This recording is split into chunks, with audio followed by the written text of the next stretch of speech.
अनी देव घर खोली नजर एगो दे दिल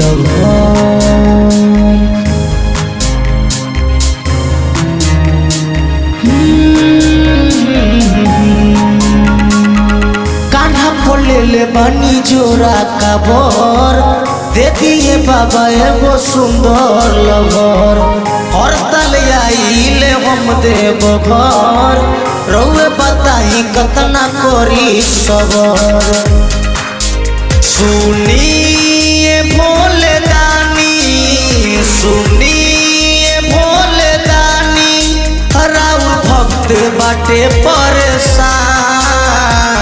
अनी देव घर खोली नजर एगो ए दिलवा अनी देव घर खोली नजर एगो ए दिलवा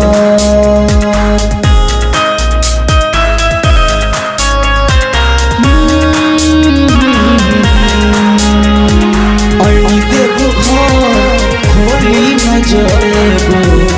ए दिलवा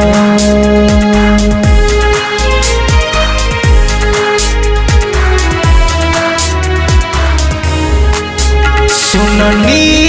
की बानी दानी रउए भोले दानी सुख दुख के बूझे वाला के गुना बाटे हमर रानी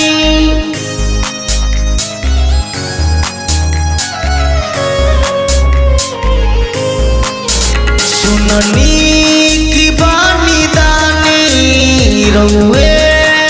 भोले दानी हाँ सुख दुख के बूझे वाला के हुना बाटे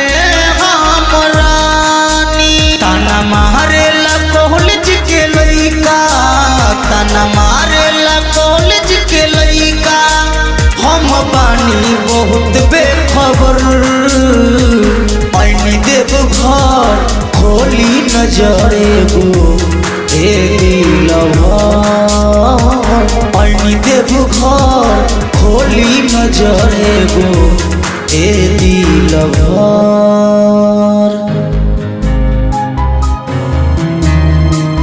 अनी देव घर खोली नजर एगो ए दिलवा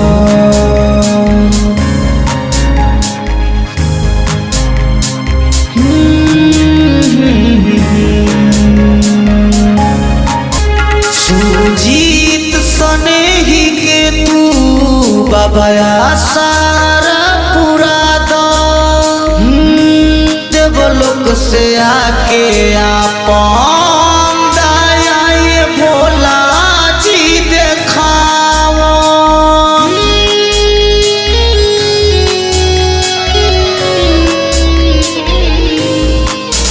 सुजीत सनेही के तू बाबा सारा पूरा दो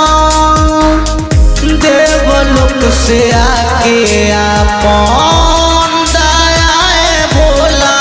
जी देखाओ देखी गोलू के लहर के संगे देखी गोलू के लहर के संगे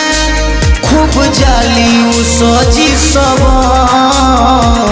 अनी देव घर खोली नजर एगो ए दिलवा अनी देव घर खोली नजर एगो ए दिलवा।